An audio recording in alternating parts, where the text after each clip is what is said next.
What is up, everybody? Welcome back to another episode of the Bootleg Football Podcast. I've got my rum. It is 10:15 in the morning. We are talking Titans football today. Wow, God, the smell of rum at 10:15 is way different than at 10 at night. It's a little bit different, does it? That just like wafted into my face, just like a wall of It's the sugary banana goodness. It's the pirate life for you. Oh, jeez. Why did we start recording this early? What are we doing? Well, we're banging out episodes is what we're doing, but the rum thing, I guess, is optional. But I don't know. I think I'm good with it. Well, I need rum to talk about the Tennessee Titans because as a long-suffering Texans fan, even I have to admit that this is one of the most stable, one of the most well-run organizations in the entire league. They are not just a playoff contender, a Super Bowl contender pretty much every single year at this point. The one question that we're going to dig into today as we kind of go through all of the offseason moves that they've done is, can they still be that this year with some of the losses and some of the gains? It's not exactly an easy path this year, looking at the rest of the AFC South. There's some other teams in the division that could legitimately give them trouble. So it's a pretty loaded episode, but it's a fun team to talk about, a very intriguing team to talk about, and can't wait to dive into it. But before we do, EJ, how you doing? I'm good considering it's, single-digit AM, and we're recording a podcast, which is not the regular bootleg you're used to seeing. But that's all right. We're happy to do it because, again, Titans, power team, not only in their own division but in the NFL, have had a lot of success. Mike Vrabel, John Robinson have brought that program to prominence. We're going to talk a lot about both of them today, and because it's morning time, I still have coffee because I've not had enough of that yet. So we'll be upping that content throughout this content, and hopefully they balance out somewhere around the middle, the coffee content, the football content. By the way, the rum, I don't know if you've had this one. I know you're even more of a rum aficionado than me. You ever had Mount Gay from Barbados? No. Oh my God, it's really, really good. It's like a small batch rum. Ooh, it looks good. A lot of barrel spice to it, a lot of banana to it. Super tropical, I guess is the best way to put it. But makes a hell of a Mai Tai. I was working on a Dolphins video, and so I decided that I wanted to make a, what do you call it? A mojito with a dark rum. Nice. It annihilated me. I made it through about 2, and I was like, ooh. Maybe I should stop recording now. Maybe let's not use the higher proof rum for mojitos that you could barely taste the alcohol. It's probably not a good idea. But we're back. We rallied today. We're doing okay. But first things first, as with all team recap episodes, we're doing a little 2021 recap, set the stage for everything that's happened since January/February. Looking back at Tennessee last season, 12-5 record, first in the division. They were improbably tough to beat throughout the regular season, and I say improbably because, again, they sustained some pretty key injuries, and they just wouldn't die. Derrick Henry went down early, didn't come back till really late. They still went 7-2 at home. They had some really key victories, like you remember, completely handling the eventual Super Bowl champion Rams in primetime, just giving Matt Stafford absolute hell. But a huge 7-2 home record, 5-3 on the road, which is also not easy. They finished the season really hot, at least in the regular season, 4-1 with a 3-game win streak. Like, this was a team that just, no matter what happened to them, no matter all the injuries they sustained, they wouldn't go down. And I think that's pretty reflective of, the organization that they built since Mike Vrabel got there, which is really, no matter what their roster looks like, they're going to give you a game no matter what. And we saw them live last year. We saw them in week 2 playing the Seahawks. They went, again, representatively, they went down big in the first half. Russell Wilson moonballs to lock it. Stadium was absolutely rocking. They came out in the second half, went to work, pushed to overtime, won the game on the road, rode off into the sunset, much to the Seahawks fans' chagrin. It was very sort of representative of the, nope, we're not going to panic. We're, pro football team. We've been here before. We're just going to keep grinding. We're going to get really, really physical, which also reflects their coach. And we're gonna take a tough road win in week 2 in a really tough place to play, and put that in our pocket and stack it in our total. So I'd say, it's not fluky with the Titans. That's what you expect when you come to play them. And again, that is the character that they've sort of imbued this team with. What's interesting is not just in that Seattle game, but in a lot of games that they get down, they run their way back into it. A lot of teams panic and they start throwing the ball like crazy. No, they double down on the run when they're behind, because that's generally going to be their safest option with Derrick Henry, where they're like, okay, we need to slow the game down, control the clock, keep the other offense off the field, get Derrick going by carry number 17 to 18. He's going to start ripping ones off. And that's exactly what happened in that Seattle game, where I think it was like the fourth quarter, and they were down by 4 or 5 at that point. They clawed their way back into it. They got one run from Derrick for like 70 yards and a touchdown, I think on a toss play, if I recall correctly. It might have been outside zone. And it was one of those where we just looked at each other and we were like, what can you do? What can you do? It's 3.5 yards a carry until all of a sudden it's 6 yards a carry, and yep. It's almost inevitable. And that's why he's one of the most unique players in the league, because he gives them a very unique way to win, which is running your way back from a deficit. Yeah, they just beat people. Mm-hmm. They literally line them up and go, okay, we're going to pound you. Like, we're going to physically come after you. And we were just like, man, feels like they should turn it up. Feels like they should cut a couple loose to those receivers. Like, let's go. And nope, just pound, pound, pound. And we kind of looked at each other and went, oh, it's working. Okay. And then, late third, early fourth, mid fourth comes the big run. And that's why I pointed at the watch, right? Here it comes, right on time. Train comes right on time. And here comes the train for you. And it came for Seattle. They rolled into OT, did the same thing, didn't really deviate. It wasn't all of a sudden a huge bomb. They had a couple decent passes in that fourth quarter and won an OT, but they just ran them over. Well, so in terms of the men that built that program, the people that designed the roster and the mentality that way, this is also have been one of the. I only had one sip so far, I promise. Has been one of the most stable organizations at the top, in that you have, John Robinson's been the GM for 6 years now, so he's been around the block more than once. Mike Vrabel is in his 5th year at head coach, and I remember when he was first hired, he was good as a position coach with Houston, not necessarily great as a coordinator. And so you and I both kind of had our doubts when he went there and got the head job in Tennessee. But he's a better head coach than he is a coordinator, which some guys are just like that. Yep. He's one of them. Great locker room leader, great culture builder, very aggressive in terms of making like macro decisions and game management. He's been fantastic for them. At the coordinator level, you got Todd Downing, 2nd year at OC, 4th with the team. Shane Bowen, 2nd year DC, 5th with the team. So he's been there ever since Vrabel got there. And then Craig Aukerman, 5th year as their special teams coach, 6th with the team. He's been there since John Robinson got the job. Again, very, very stable. All these coordinators have been there for at least 4 years. So there's not really any new installs needing to be done this summer. It's basically just show up, tweak, refine, teach the new kids, and let's go. Looking at the notable coaches, this is your favorite part because you tend to find some pretty interesting historical correlations. Yeah, there's fun to dig through here because you find names, both folks that played in the league and coaches that have been all over the league and have been there for a long time in some cases. I think the last episode we recorded, we had a coach that had been in the league 44 years, which is just staggering in any profession, but in the NFL especially.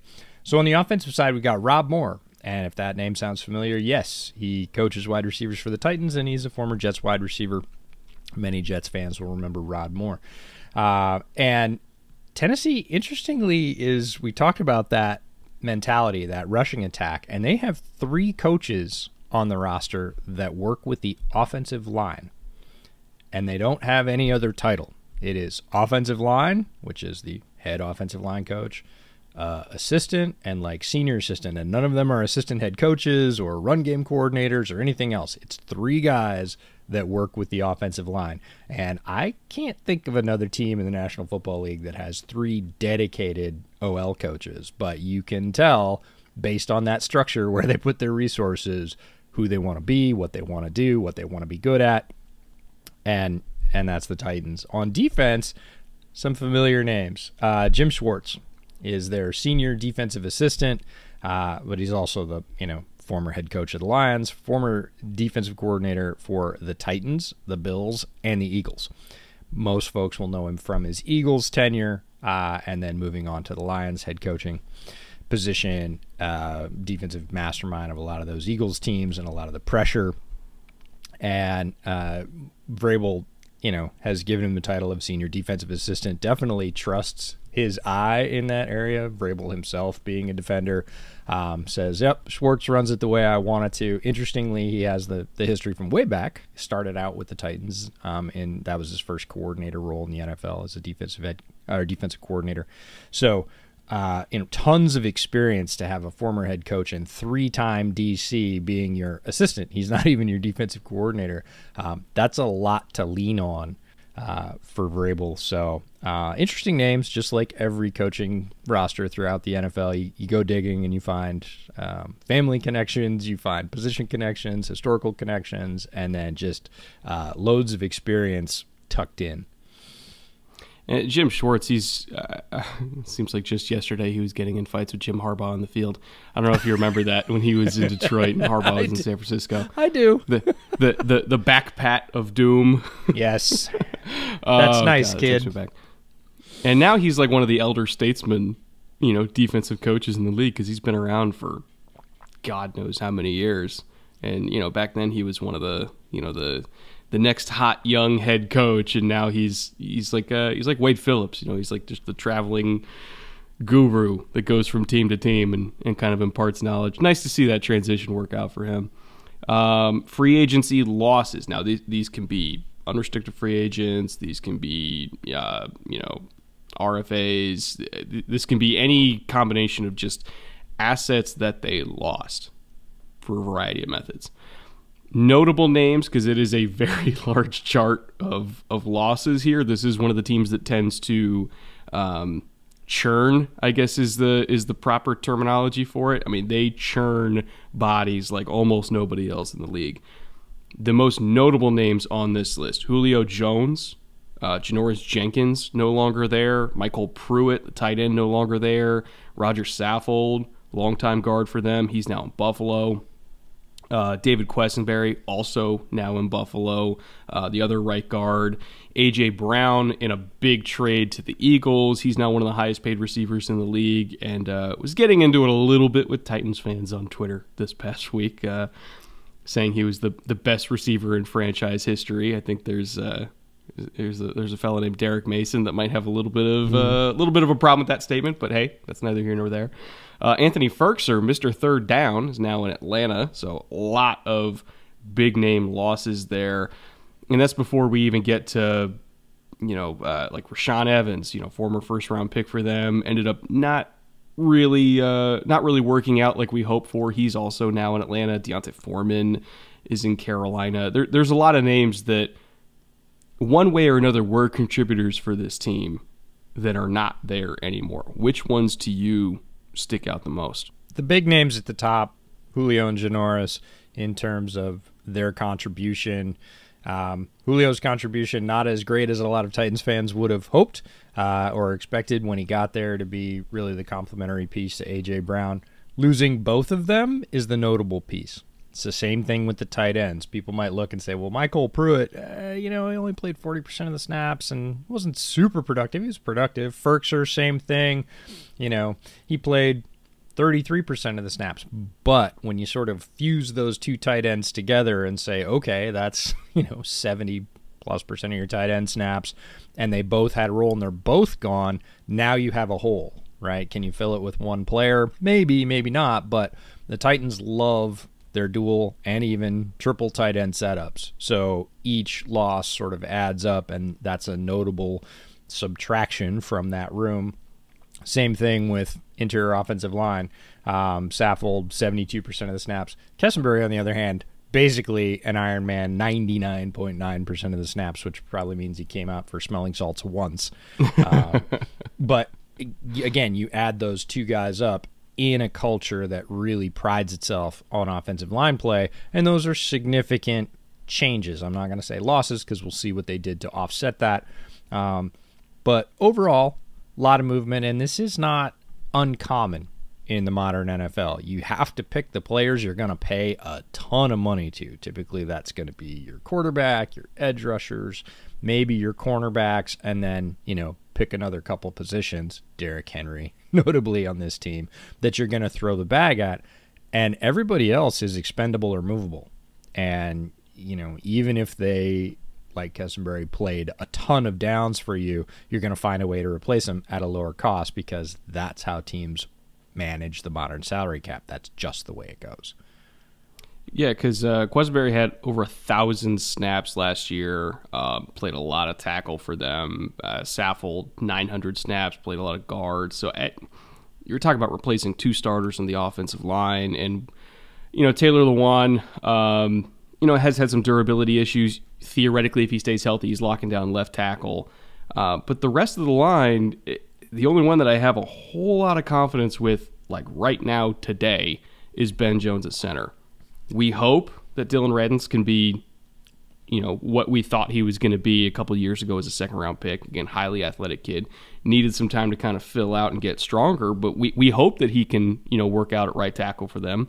Nate Davis, Aaron Brewer, we hope that can be solidifying on the interior three with Ben Jones, but there's a lot of question marks there. I'm not saying it's bad question marks. It's more so just like I don't know what their starting five is going to perform like next year. And so I think for a team that prides itself on being able to run the football, the offensive line is kind of the most important thing here, because you really have to be able to kind of impose your will. Like Derrick Henry just can't do everything. You got to give him at least a little bit of a crease to work through. So again, it's more of a question, not a concern of just who is the starting five going to be. Because right now the only ones that I think we know for sure, at least at the inside track, are the two tackles in the center. Who's going to be the starting five, and then how well, or rather how quickly, do they gel? Now, in terms of free agency gains, and this could be a combination of guys getting re-signed or additions from third-party teams. They did bring back Zach Cunningham. In terms of in between the numbers, he's a tackle machine. Ben Jones, as I mentioned, they did re-sign him, solidifying force at center. Jeff Swaim, their main veteran tight end presence, they did bring him back, but I would bet that he's not the number one for them. Harold Landry was a big retention for them. He's always been kind of a pressure monster the last couple years, and that was a huge get. To only get him for $17.5 million a year, by the way, which in the current edge market is pretty good. But there was one that I know you definitely want to talk about, and that's Nick Westbrook-Ikhine. Why, to you, is that low-key their best retention? I don't know about best, but it is one we need to talk about, because a lot of casual fans around the NFL, upon hearing Nick's name, will say, who? Is he a backup cornerback for Cincinnati? I don't know. Who is that?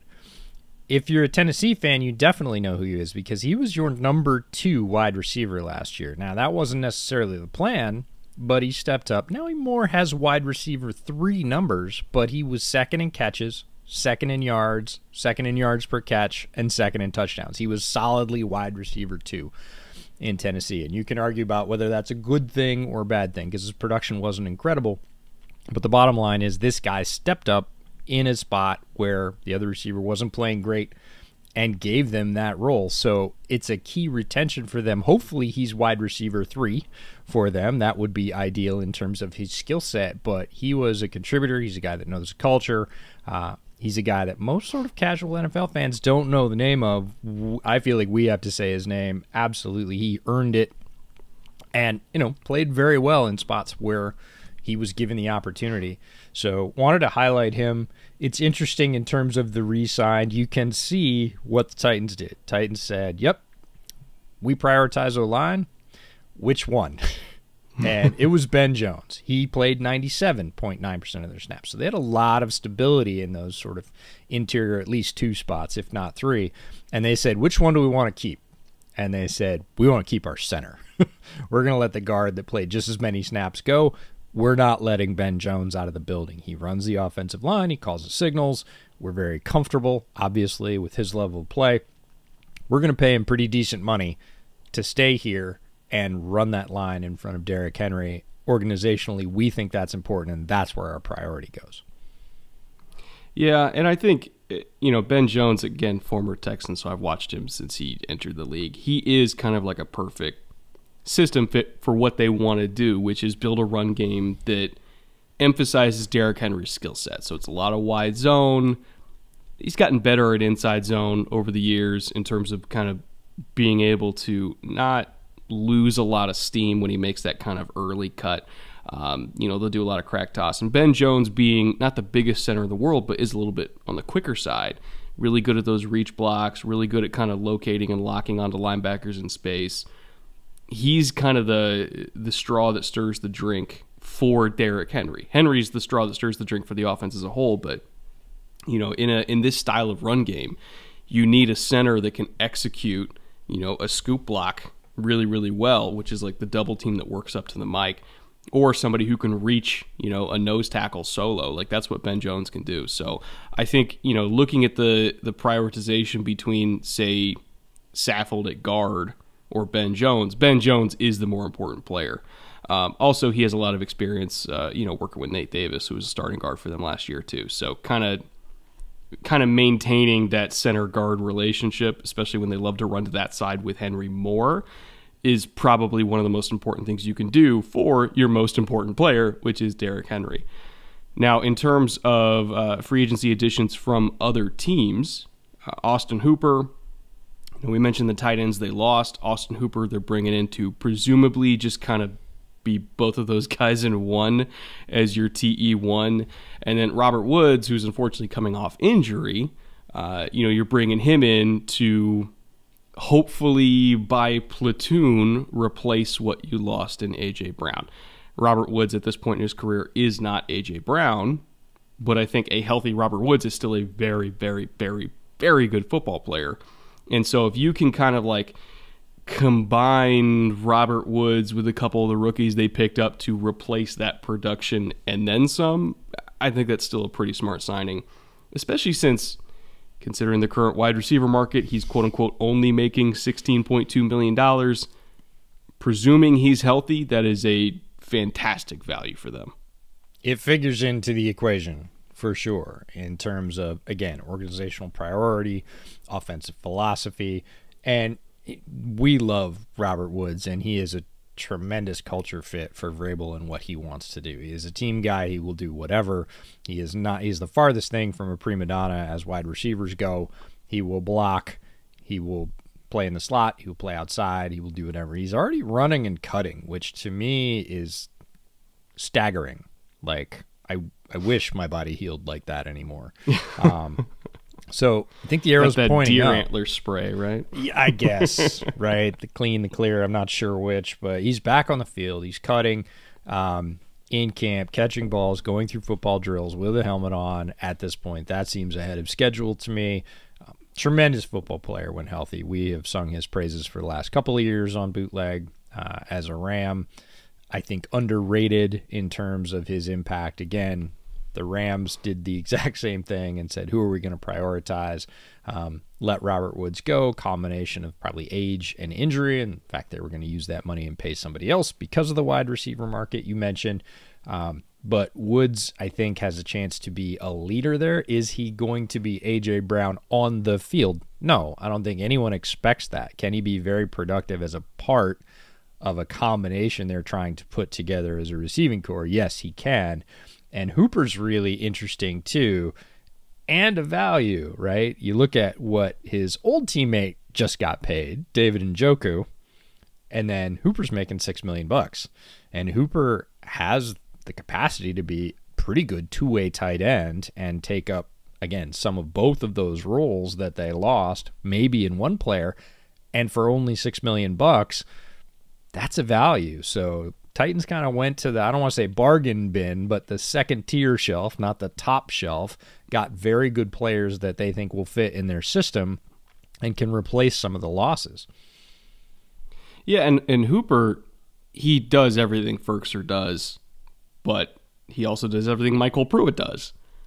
And I think I'd have to check the exact salary for what the other ones got, but Firkser's at 1.187, Pruitt's at 990, so it's a difference of like $4 million for a combo player that kind of does everything. He kind of embodies both of those skill sets in one for only an extra $4 million, which means that you can a little bit more confidently run, like a combination, say, of Chigakonkwo and Austin Hooper. You can run a combination of, Jeff Swaim, Chig, and Hooper all together in 13 personnel. I just think that is a deal that is not talked about enough because they're really barely spending above the guys that they lost, and they got a better player. Now, I did mention Chigakonkwo, which kind of is a good segue into the draft because he is a name that we're going to be talking about quite frequently, not just today, but I think for really all of the 2022 season. Looking at the Titans draft as a whole, beyond just Okonkwo, I think they nailed it. Like, completely nailed it. There were a couple picks that obviously were more in the boom or bust realm, but considering where they are as a franchise, they're already good. Like, the baseline is already there. They're already a playoff team. They're already contenders. They need some of those booms to hit to put them over the edge. And so I think them kind of taking, the gambles on, say, Treylon Burks at pick 18. He was not the most, refined, out-of-the-box receiver in this class, but when he's healthy and when he's at proper playing weight, he's one of the most athletic, if not the most athletic in this class. So again, the potential boom there is insane. Roger Mccrary is arguably the stickiest man corner in this class, and that's saying something because there were some really good ones at the top, and Roger Mccrary just won't go away. You put him in man-to-man coverage on anybody in the SEC, and he wouldn't go away. Nicholas Petit Freyr, that one I wasn't super high on. I had a much lower grade on him than most other people, but I also recognized that there were a lot of people in the draft community that thought he was a top 5 tackle in this class because of his athletic skill set. So again, we're talking about booms or busts here. Malik Willis, ultimate boom or bust at quarterback, but I think you and I both acknowledge that getting him in the third for that kind of potential is incredible. Hassan Haskins at running back, again, they fits that pound you, with big back mentality that they love. And then we get Chigakonkwo, one of the most athletic tight ends in this class. Again, huge potential. Kyle Phillips, a favorite of both yours and mine that we saw live down at the Shrine Bowl, completely uncoverable. Whether we're talking about the one-on-one drills or team period, literally nobody could cover him. He's going to be an elusive slot receiver from day one. Theo Jackson, the safety out of Tennessee, probably a special teamer. And Chance Campbell, the linebacker out of Ole Miss, also probably a special teamer. But looking at this draft class, I loved it because they took swings. They took big swing after big swing after big swing, and it might not work out, but if it does, good Lord, this class is going to be insane. I love the fit. You talked about how this organization is stable at the top, and when I say fit, I don't necessarily mean fit of player within system, which I liked as well. I like the fit of the draft class in the organizational build. And that is, what do we want to do up top? How do we want to do it? How does our existing roster work into that? Who do we want to keep? The sort of Ben Jones decision. Who do we want to let go? Okay, these receivers. Who do we want to bring in free agency? That's another layer. Okay, we're going to get Woods over here to get part of that production. We're going to get Hooper over here. And then the draft slots right in underneath that. And how are we going to flesh that out even further? How are we going to add more skills or different skills to our tight end room? Oh, we're going to get Chigakonkwo. He's completely different than a couple of guys we got, but we really like what he brings. We're going to get Kyle Phillips, and him and Westbrook Akini are going to be our inside guys, and Woods and Treylon Burks are going to be our outside guys. So we got half draft and half existing, and they're building this entire team layer on layer, and each layer agrees with, doesn't fight with the other layers. And that was my favorite thing about this draft. It's not that each one of these players was my favorite at that particular position. It's how does it fit within their organization? And they're thinking about it in a three-dimensional way, putting that box together. It's not just, oh, well, he's the best guy on the board, so I guess we take him. No, he's got to fit culture. He's got to fit, oh, what else do we have in the room? Is it different skill? Is it more skill? Is it replaceable? All those things come into play with this draft class. And, you like me, I look at Nicholas Petit Freyr, and I necessarily wouldn't have picked him out of the tackles that were available at that spot. I give the Titans a pass. Why? They have 3 OL coaches dedicated. They know what they like in terms of traits, in terms of mindset, in terms of makeup. I'm going to give them a free pass and see what it turns out like on the field. Because even some of their free agent signings from previous years, I've been like, man, that's a lot of money. Goes to Tennessee, tears it up, and I'm like, okay, all right. I don't know as much about it as they do, so I'm going to give them a pass. Malik Willis is the ultimate swing, is the ultimate wild card. Great landing spot for him because he doesn't have to start. He doesn't have to be the guy. And most of the places that people talked about him ending up, he was going to have to do that. He was going to have to do it for a bad team. And that was a mix that really worried both you and I because he has a lot of potential. He also has a long way to go, a lot of things to refine in his game. Landing in a spot like that where he had to be the guy and he had to produce now on a bad team would have been a very toxic spot for him. Instead, he comes to Tennessee. He comes in the 3rd round. There's no first-round weight sitting on top of him. He can sit behind Ryan Tannehill. He can watch a very good organization and how they do it. He can take a year or two, and then if he blossoms the way we think he will, because he's extremely smart, he works really hard, and he has great physical gifts, people are going to look back at that if that occurs and go, 3rd rounder? Are you kidding? When they go back to do that 3-year redraft, they're going to be like, no later than 15, 20, right? Yeah. So great draft from an organizational and team building standpoint. And that's my favorite thing about it. Love Chig, love Kyle. And they're going to fit very prominently quickly in the Titans passing game. But like Chance Campbell, the last pick, such a Vrabel pick, like super athletic linebacker that doesn't necessarily have it all figured out. Vrabel's like, cool, I'm going to turn him into a demon on special teams, and then I'm going to work him in once he figures out what he's doing. Because he flashed on tape in terms of athleticism, but there was a lot of... I want to emphasize that doesn't know what he's doing part of the evaluation yet. He's super, super athletic. Yeah. Not necessarily... The targeting system needs an upgrade in terms of playing linebacker, but on special teams, you're like, dude, you're big, you're strong, you're real fast for your size. Go get him, right? Yeah. And he's got that in his game. That can be his ticket onto at least the practice squad, if not the 53. And again, you're getting that in the 6th round. Like those are intentional choices. Have you seen his spider chart on Mock Draftable? It just looks like a half moon because he's 6'2", 232, which is it's like 21st percentile weight, but 154, 10-yard split, 90 percentile, 457, 40, 86 percentile, vertical jump of 40 inches, 94 percentile, broad jump, 127 inches, 92nd percentile. Like, he's a missile. Yeah, he's a missile. He's a special teams demon out of the box, like you mentioned.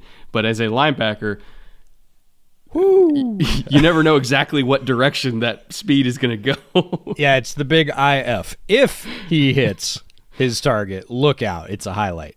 If he doesn't, he's going to run himself out of the frame pretty quickly. So, but I love those choices, and it doesn't stop there with the Titans. It goes to their UDFA class. And, I would put the Titans in the middle. They're not super aggressive in UDFA. Like we talked about the Colts in this division, bringing in like 35, 40 guys.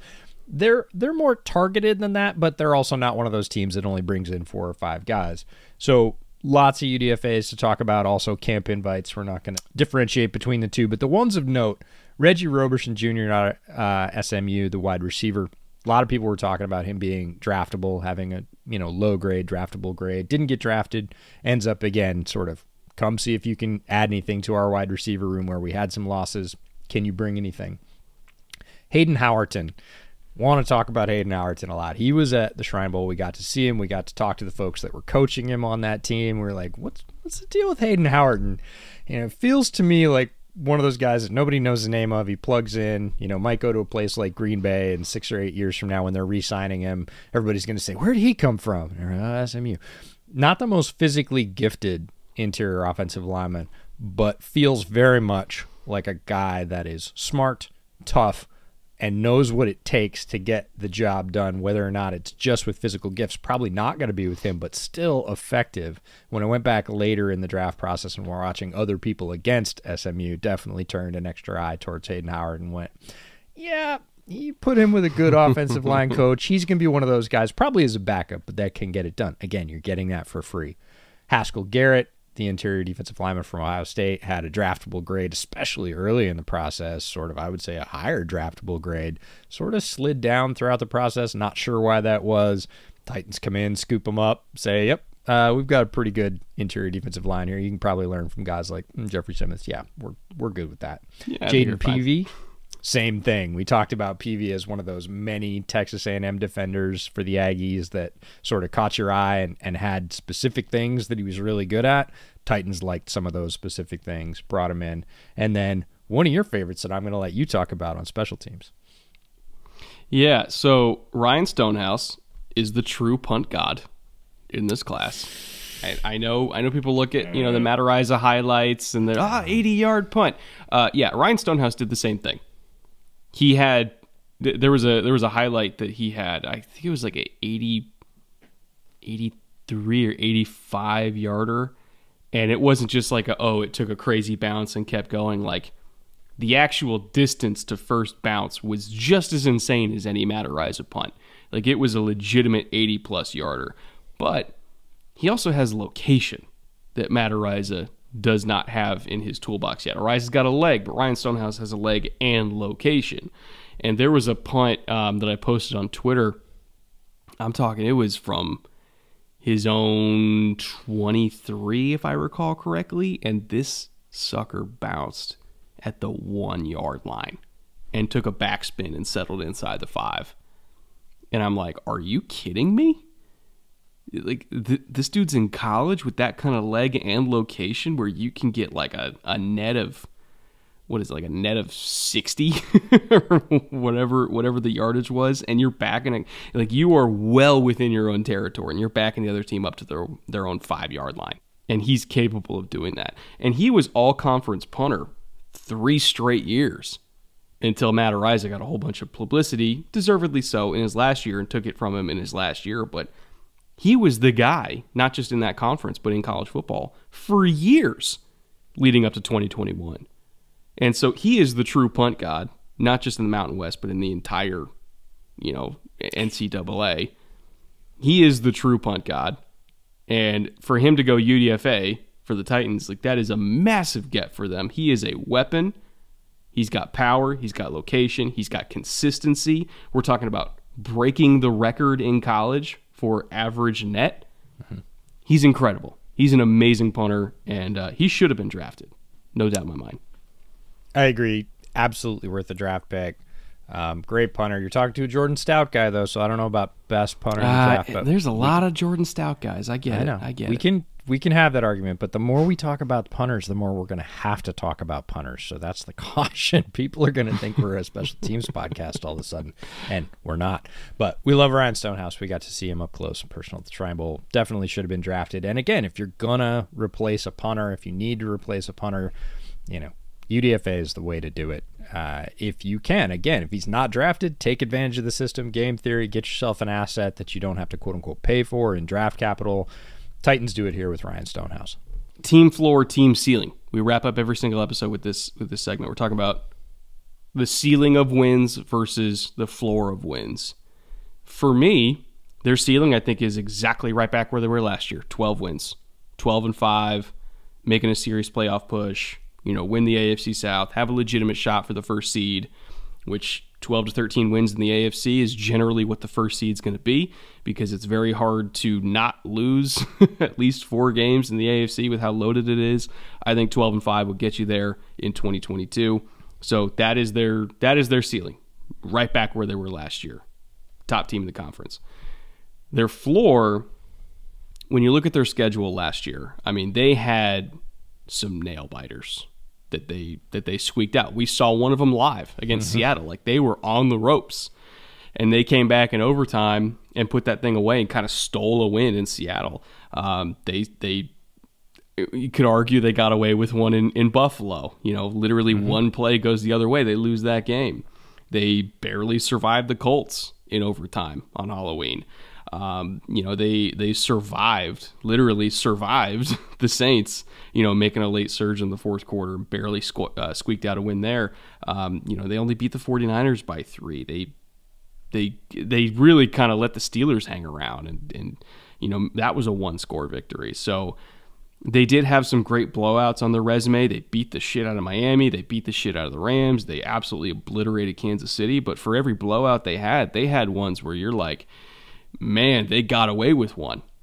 And so for me, their floor is if a few of those games go the other way and they don't have this kind of divine intervention that seemed to pop up last year.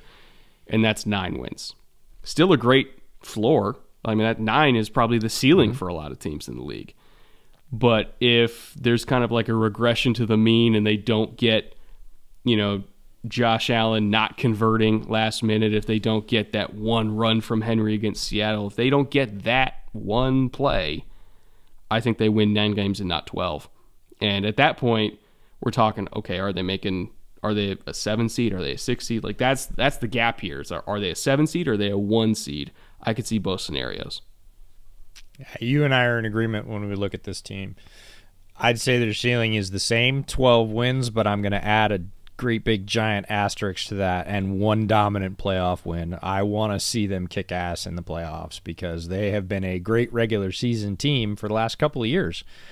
But they need to get back to that form in the regular season, and they're at the point now in Vrabel's tenure where it comes with the and they need to go to the playoffs and stomp somebody because they have wilted in the playoffs. They've pushed through the regular season, been a very powerful team that people were sort of afraid to play, and then they've just gotten wiped off the board in the playoffs. So I want to see that 12 wins plus a really good playoff win. Floor is the same for me. I might go down to 8. I really think 8-9 is that range, and it's if all the things we're talking about don't happen, right? Derrick Henry doesn't return to form and the mileage does start to catch up. If that offensive line doesn't gel the way that they want it to as quickly as they want it to. If there's, I love you said regression to the mean, it reminds me very much of interceptions, right? One year a guy will have, 8 interceptions and everybody's like, that's great. And you can just book it. The next year it's going to be 4 or 5 because the ball, it's not a round ball. I used to have a football coach who would say that. It's not a round ball. It bounces funny.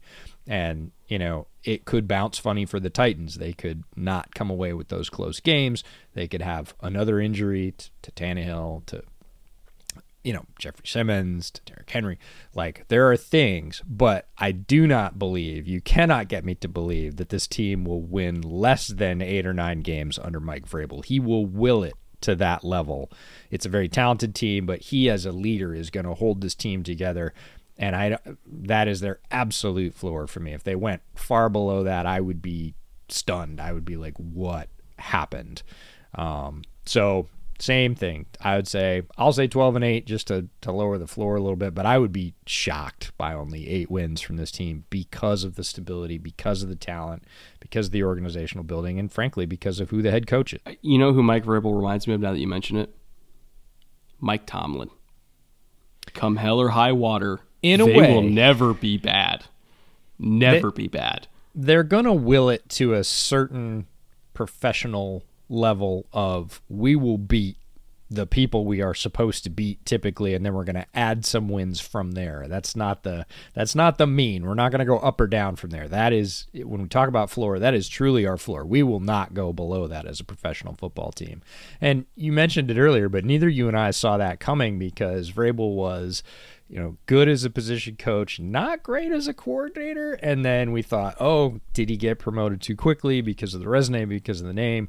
And the most interesting thing about Vrabel is that, much like Tomlin, he has added. He is not, people say Belichick tree. Well, actually, when you look at where he coached, not really. He played, obviously, and picked up a ton from the New England Belichick model.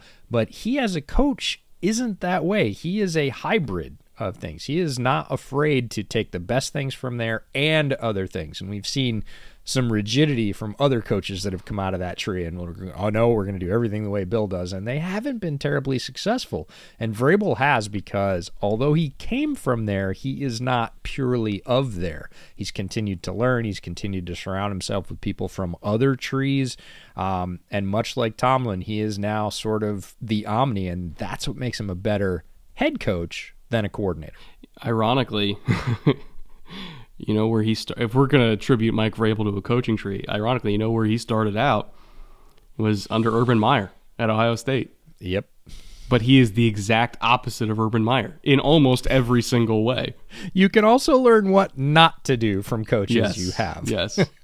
Vrabel seems to have learned those pretty well. Well, if you're a former player and you see how Urban Meyer treats players, I think Vrabel's first instinct would be like, who the fuck is this guy? Who does he think he is talking to these dudes like that, Yeah.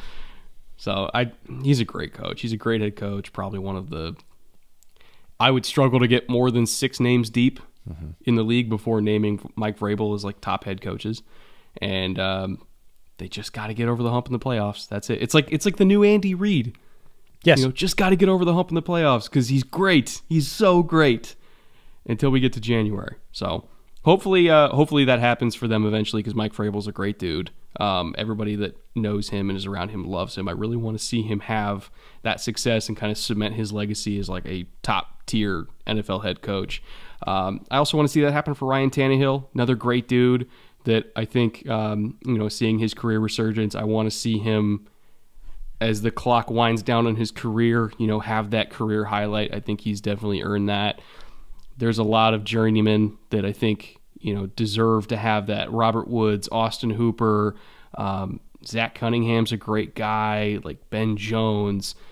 There's so many veteran coaches and players in this organization that I really do want to see succeed. I know I was kind of being cheeky in the beginning as a Texans fan, but like this is a locker room full of good people, and hopefully they get over the hump eventually. Maybe that's this year, maybe that's next year, but hopefully that happens for them. But that'll wrap it up for our Titans review. Remember, tomorrow we have the AFC South kind of TLDR quick recap as a whole coming out. Every single Friday we're putting that out division by division, so we're going to be talking about the AFC South as a whole, predictions for MVP of the division, offensive defensive player of the year award, defensive rookie of the year award within the division itself. That's all coming tomorrow.